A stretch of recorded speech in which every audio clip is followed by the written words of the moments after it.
और आज मैं अपने फ्रेंड्स जो बीएससी नर्सिंग, जीएनएम या फिर एएनएम कर रहे हैं उनके लिए कुछ इंपॉर्टेंट मल्टीपल क्वेश्चंस लेके आई हूँ। तो मेरा टॉपिक है आज का हेमटोलॉजिक सिस्टम। तो क्वेश्चंस पे जाने से पहले मैं आपको बता दूँ कि हेमटोलॉजिक सिस्टम होता क्या है। तो हेमटोलॉजिक सिस्टम क्या है? हेमटोलॉजिक सिस्टम कंसिस्ट करता है ब्लड एंड बोन मैरो को। जो ब्लड है वो डिलीवर करता है ऑक्सीजन, न्यूट्रिएंट्स सारे टिश्यूज़ में, जैसे वेस्ट को रिमूव करना या gases, blood cells, immune cells, antibodies या हार्मोन्स को ट्रांसपोर्ट करना पूरी बॉडी में। एंड देन ब्लड के कंपोनेंट्स हमारे पास होते हैं, जैसे रेड ब्लड सेल्स है, white blood cells, platelets, plasma. And then bone marrow क्या है? बोन मैरो एक स्पॉन्जी टिश्यू है और ये हमारी बोन्स में होता है, जैसे हिप बोन आ गई, थाई बोन आ गई, ठीक है। तो अब हम चलते हैं क्वेश्चंस की तरफ। तो मेरा फर्स्ट क्वेश्चन इसमें ये है, the primary purpose of the haematologic system is, कि हेमटोलॉजिक सिस्टम का प्राइमरी पर्पस क्या है। जैसे पीछे डेफिनेशंस में मैंने बताया कि क्या काम करता है ये। हमारे पास चार ऑप्शंस हैं। फर्स्ट ऑप्शन है the removal of damaged non functioning red blood cells, the promotion of haematopoiesis. C है हमारे पास the synthesizing erythrocytes and plasma proteins. And then D है ट्रांसपोर्टेशन। तो प्राइमरी पर्पस क्या है हेमटोलॉजिक सिस्टम का? हमारे पास इसका ऑप्शन डी क्या है? ट्रांसपोर्टेशन। सेकंड क्वेश्चन हमारे पास, the plasma is categorised as dash fluid. Plasma को हम किस फ्लूइड की कैटेगरी में डालते हैं? तो इसका सही आंसर है हमारे पास A, extracellular. And then third question, erythropoiesis requires all of the following except. Erythropoiesis में ये सब आता है, एक को छोड़िए। एक्सेप्ट का मतलब क्या होता है? छोड़ना, जो इसमें नहीं आता है। तो इसका आंसर क्या है हमारे पास? Factor fourth. And then fourth question हमारे पास आ गया, which of the following provides passive immunity and protection from contagion by phagocytosis. तो इसका हमारे पास आंसर क्या है? ल्यूकोसाइट्स। क्या आंसर है इसका? ल्यूकोसाइट्स, जिसको हम वाइट ब्लड सेल्स भी बोलते हैं। ये हमें प्रोटेक्ट करता है जर्म से, हमारी बॉडी को, एंड हमारे इम्यून सिस्टम को स्ट्रॉन्ग रखता है। एंड देन फिफ्थ क्वेश्चन है, a fibrin clot is eventually removed by plasmin which is. इसका सही आंसर हमारे पास क्या है? एंजाइम। क्या है? एंजाइम। सिक्स क्वेश्चन हमारे पास आ गया, an individual has elevated basophils his problem could be caused by. कि इंडिविजुअल का जब बेसोफिल एलिवेट हो जाता है तो उसको क्या प्रॉब्लम हो सकती है? इसका आंसर है एन इंफ्लामेटरी रिएक्शंस। क्या रिएक्शंस हो सकते हैं उसको? Inflammatory reactions. देन चलते हैं सेवंथ क्वेश्चन की तरफ। सेवंथ क्वेश्चन है, which of the following has its origin in the haematopoietic stem cell. तो इसके हमारे पास चार ऑप्शन है कि क्वेश्चन क्या है, which of the following has its origin, की उसका जो ओरिजिन है उसका हेमटोपियोटिक स्टेम सेल्स में क्या है? इसका सही आंसर है हमारे पास फोर्थ। क्या है? प्लेटलेट्स।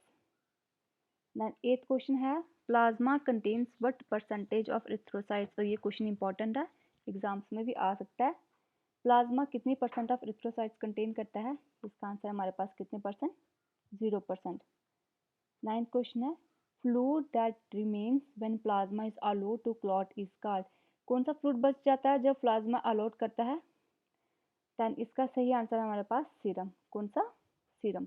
टेंथ क्वेश्चन हमारे पास, cells that defend against microorganisms and some types of malignant cells are called।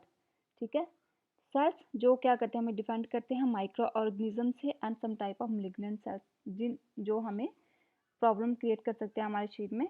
तो हमारे पास इसके चार ऑप्शन है। इसका सही आंसर है नेचुरल किलर सेल्स। देन चलते हैं 11th क्वेश्चन की तरफ, A all blood cells are produced in the, most important question.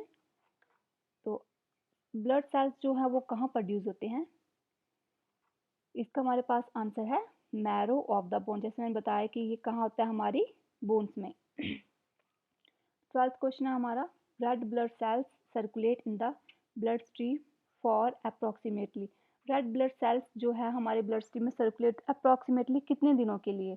तो इसके चार ऑप्शन हैं। इसका सही आंसर है 120 डेज। यानी रेड ब्लड सेल्स का लाइफ स्पान कितना होता है? 120 डेज। उसके बाद ये खत्म, डस्ट हो जाते हैं और न्यू ब्लड सेल्स आ जाते हैं। 13th आ गया, liquid that has no clotting factor. वो लिक्विड जिसका क्लॉटिंग फैक्टर नहीं है। तो इसका सही आंसर क्या है हमारे पास? Serum. 14th question, which of the following is a true statement. Red blood cells, यानी रेड ब्लड सेल्स की ट्रू स्टेटमेंट क्या है। यहाँ पे इन्होंने हमें शेप्स के बारे में पूछा है, जैसे इसका सही आंसर है B, are shape like biconcave disc. 15th question, bilirubin a bile pigment is form from the breakdown of. Bile pigment जो है ये किसकी ब्रेकडाउन फॉर्मेशन फॉर्म्ड होते हैं, किसके ब्रेकडाउन से। इसका आंसर क्या है, हीमोग्लोबिन। हीमोग्लोबिन क्या है, हमारे ब्लड का कलर रेड कैसे होता है, रेड इसी की वजह से होता है क्योंकि हमारे ब्लड में क्या होता है, हीमोग्लोबिन होता है, जिसकी वजह से उसका कलर रेड होता है। 16th आ गया, prothrombin A clotting factor is manufactured in the. Prothrombin क्या है, ये क्लॉटिंग फैक्टर है और ये मैन्युफैक्चर किस में होता है। इसका हमारे 4 ऑप्शन है। इसका सही आंसर है हमारे पास लीवर। क्या है, लीवर कहाँ मैन्युफैक्चर होता है, लीवर में। 17th, an individual with blood type O negative is considered as, वो जिस इंडिविजुअल का नेगेटिव ओ नेगेटिव ब्लड होता है, ठीक है, उसको क्या कंसिडर करते हैं हम। ऑप्शन था 4, antibody A B carrier, antibody A carrier, universal donor या यूनिवर्सल रिसिपिटेंट। इसका सही आंसर है यूनिवर्सल डोनर, यानी ओ नेगेटिव जिनका ब्लड ग्रुप है वो यूनिवर्सल डोनर है, ठीक है, यानी किसी को भी ब्लड दे सकता है। एंड देन जो ए बी है ये क्या है, हमारा यूनिवर्सल रिसिपिटेंट है, किसी से भी ब्लड ये ले सकता है। 18th आ गया, all of the following are involve in haemostasis except haemostasis, ठीक है। तो 4th ऑप्शन इसके 4 है हमारे पास, for activation of coagulation cascade, B है एक्टिवेशन ऑफ प्लाज्मा, सी है formation of platelet plug and then D vascular spasm constriction. तो सही आंसर क्या है हमारा इसका, बी एक्टिवेशन ऑफ प्लाज्मिन। क्या है, activation of plasmin. Thank you friends.